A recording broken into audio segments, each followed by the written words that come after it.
You could see the lineman throw his beanbag. He definitely called it a catch. A safe play, 3rd and long. Tennessee says, we're not going to give you anything cheap down here. The ball, 1, 2, 3, absolutely. I think that's going to be called correctly, and Major Wright had the big hit on that one. Janoris Jackson also there, number 29. It was Janoris Jackson, you're right. I'm so used to seeing that number 28 make those hits. Hardesty with the fumble. Let's look at it in regular speed, Gary. Catches it 1, 2, and then turns it around. I think that's going to be upheld. Recovery by Florida, 1st down. Janoris Jackson, who is a true freshman. 5'10", 185-pounder, number 29, who has seen significant action, and Hardesty with the fumble. And Jenkins got that hit. Now, if you're Philip Fulmer, you might want to challenge just because it's such a huge play. I know it's being reviewed, but wouldn't you? Coach Fulmer says nope, he's going to trust the guy in the box. Tebow pulls it back and fires toward the end zone. It's overthrown for Percy Harvin. It'll be 2nd down. Janoris Jenkins, not Jackson, Jenkins made the hit that forced the fumble. Yeah, Jenkins is the true freshman player that came. Flag is down at the 27. Now remember, there's no warning for sideline. Sideline interference against Florida. That's 5 yards. 2nd down. Yeah, no warning anymore. No warning. It's a 5-yard penalty. We've heard that the coaches like this. I don't know why. I honestly, I don't know why. I've tried to ask a few. They say they just, why warn us? But it seems to me that that's something I'd like to be warned with once. 2nd down, 15. Harvin in motion. Tebow drills it to the left side. Murphy is caught and dropped for a loss. Brent Vincent, number 13, who started 10 games as a defensive back last year, sat out the first game this year, academic reasons, and has now worked his way back into the rotation. He has, and he's an athlete, played wide receiver, as you said, when he began his career for Tennessee, but that's pretty simple.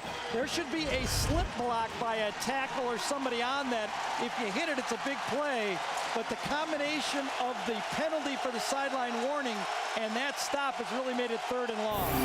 Keyston Moore split in the slot to the left. Now that's Moore who moves. Tebow back, good blocking. Nobody open. He throws it. Oh my gosh. How about that awesome play? That was awesome. And that could be the difference of a field goal. That could be a 3-point play right there. Now these are one of the ones, I tell you, I never do it because I just love these type of plays. Is when if it doesn't go, you say, come on, be careful with the ball, manage the, forget it, don't manage the game, make some plays. That is awesome because that turns us into a 39-yard field goal? Jonathan Phillips, 5th-year senior, is 1 for 1 in his career. And this will be from 39 to make it 10-zip.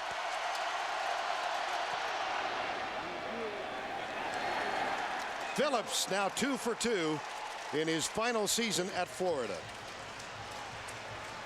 Kickoff return, special teams.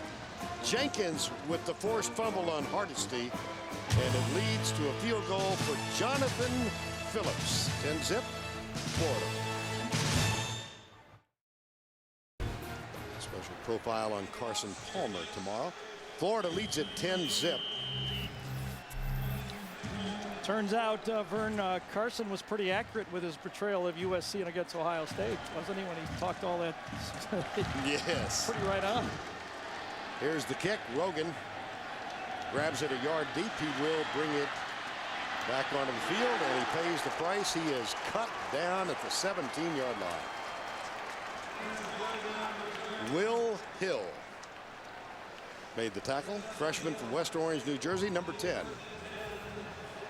Will the thrill. Yeah. Will. I just can't resist it. I don't. You know. Vern, I thought that maybe Tennessee early in this game would try to pull a Georgia against Florida. They've had sand kicked in their face, and they might try to say, we're not going to take this anymore. But the quick kickoff return and now the turnover, it's thrown them out of their game again. This is Arian Foster, who gets into the secondary of Florida. And guess what? Yes. A 7-yard, 8-yard, 9-yard run? 9-yard. Wow. Longest run in 2 years and 1 quarter by Tennessee. Yeah, when I watched the tape of the UCLA-Tennessee game, I really felt that Tennessee gave up on the run too quickly. I thought they felt they had that game and they could kind of do some things. UCLA admirably came back, obviously. But I think Tennessee's best when they run the ball and play action pass and bootleg with Compton. On 2nd and short, handoff. Foster goes left, and we'll have enough for the first down out near the 33-yard line. Jonathan Crompton, 1 start prior to this season, and he's been a little inconsistent, Gary. Yeah, I think so. What I think they've come to realize about Jonathan is he has a big arm. Even this pass, that's a pretty good pass that gets picked off. But he's got to learn still to play quarterback. He's not seeing the whole field and all of the different secondaries and what they're trying to do to him, so they're going to limit him. They're going to trade play-action passes and throw deep balls, I predict. Arian Foster in the backfield. They fire it out to Gerald Jones, and he can't quite escape the tackle of Wandy Louis-Pierre. Brandon Spikes, after Louis-Pierre held him up, got back there, and that's an 8-yard gain. Well, there really is the guy. Tennessee will tell you. Anybody you talk to around the Tennessee program this is the guy, Gerald Jones. If this offense is going to be what they want it to be, Jones is going to have to be the playmaker. He's the one guy, I hate to say it, but it's true, that is like the Florida guys. Doesn't have quite the speed, though, right? Well, he's pretty fast. I think he's the 4.4 range. Okay. Look at Nice that play. tackle. Wow. Look That's at Brandon Spikes. Yeah, he can do more than talk. If you watch Brandon Spikes play football, I've been watching and involved in football a long time. Those linebackers that talk a lot tackle a lot. There's just something about it. Well, he's not talking now because he's the one who said that Tennessee quit last year. And I think maybe the word might have been concede. At the end of that game, they knew it was over. I don't know if quit is fair.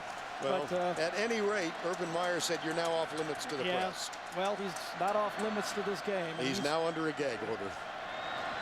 Play fake. Crompton almost intercepted. Guess who?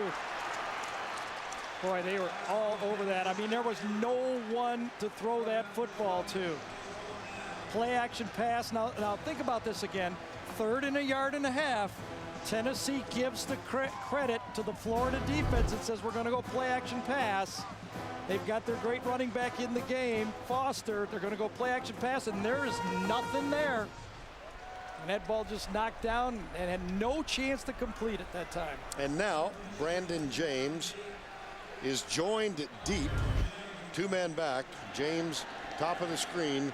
And the punter, Chad Cunningham, has not had a quick start to the season. He's already had 1 blocked and returned for a touchdown. That at UCLA. This is nice, high, and deep.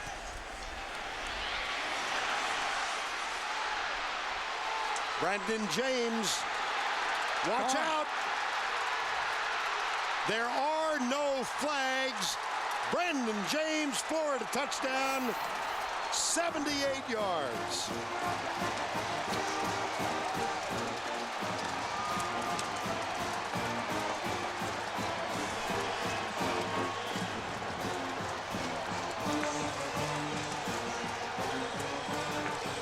The athletic players, the difference between right now, just watching it, of the Florida players and the Tennessee players is just like you're watching a game in 2007. It looks exactly the same. And Percy Harvin, by the way, is on the punt team, and he's one of the guys that made the blocks to free a guy, Brandon James, on that play. Extra point by Phillips is up and good. He's done it again. Yeah, it's not that Tennessee's not trying. They just can't get close to him right now.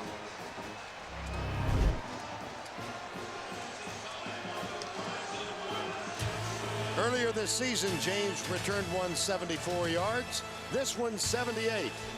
That's Philip Fulmer.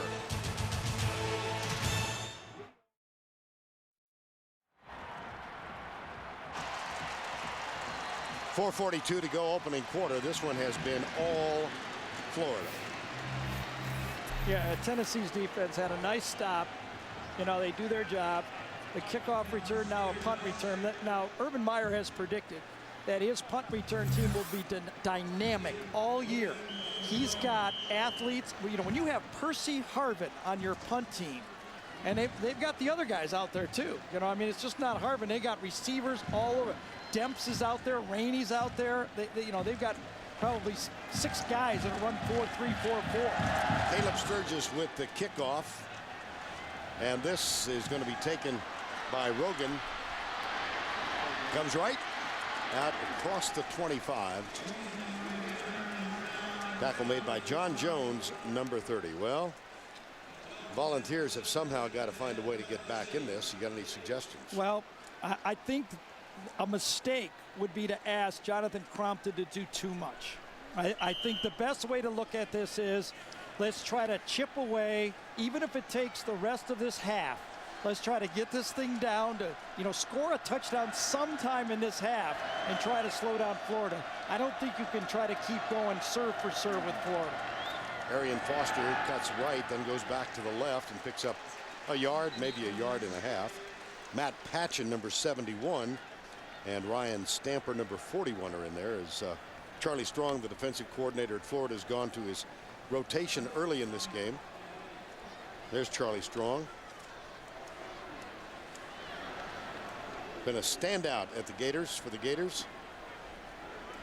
Shared these responsibilities with Greg Madison, who elected to go into the NFL. So Charlie is the only defensive coordinator on this team now. Second down and 8. It's the G gun now with Gerald Jones at quarterback.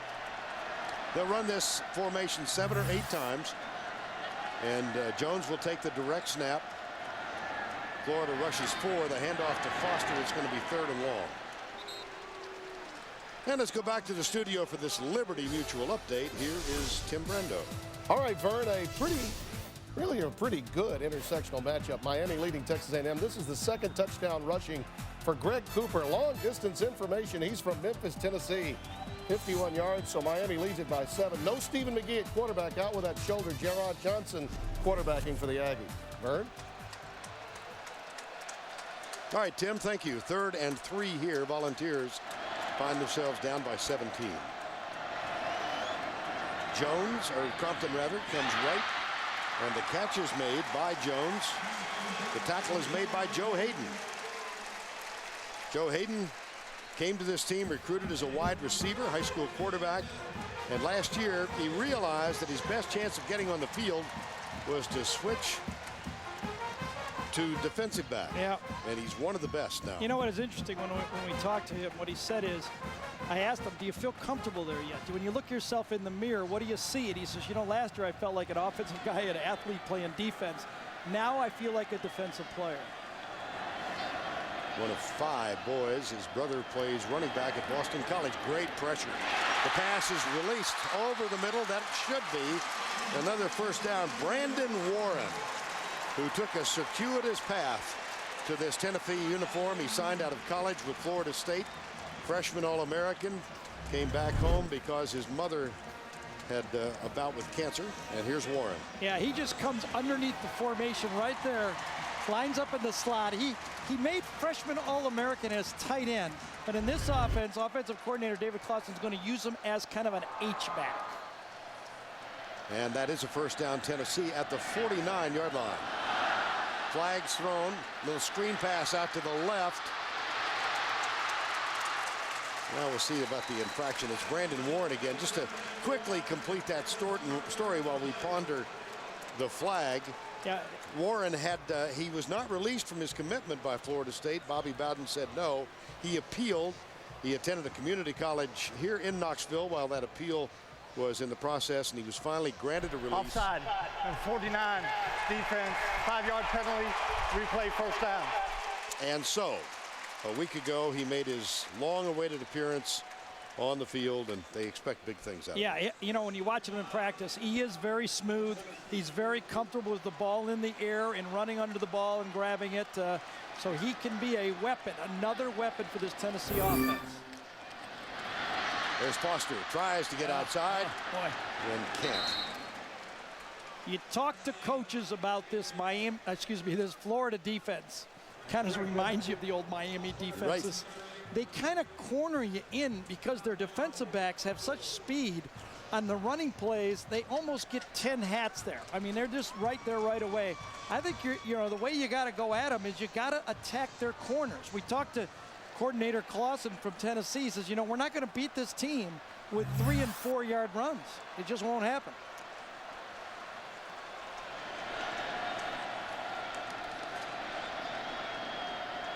Here's the G-gun formation again for the third time. And Jones heads left, cracks the 40. First down, Tennessee. See, that's a gain of 9. Yeah, that's the wrinkle they need. They need something else to take Florida out of their game. When Eric Ainge was the quarterback last year, they used Jones a bit, but he was injured. He had, I guess it was a shoulder. I'm trying to remember last year. We saw him against LSU in the SEC championship game. He scored a touchdown on that game. But now you can keep this defense a bit off balance with different types of formations. Crompton back in at quarterback. I formation. Montario Hardesty is in as the running back. Number 2, Crompton. He's 5 of 6. Make it 6 of 7. And another Tennessee first down inside the 25. Denarius Moore makes the catch, number 6, in front of Wandy Pierre-Louis. The Florida defensive backs are playing more off coverage. They're playing man-to-man. Last year they played more bump and run. The strategy this year has been to move them back and trying to get them involved in the ball in front of them. Good play calling by Tennessee to take advantage of that technique. Hardesty had a great game the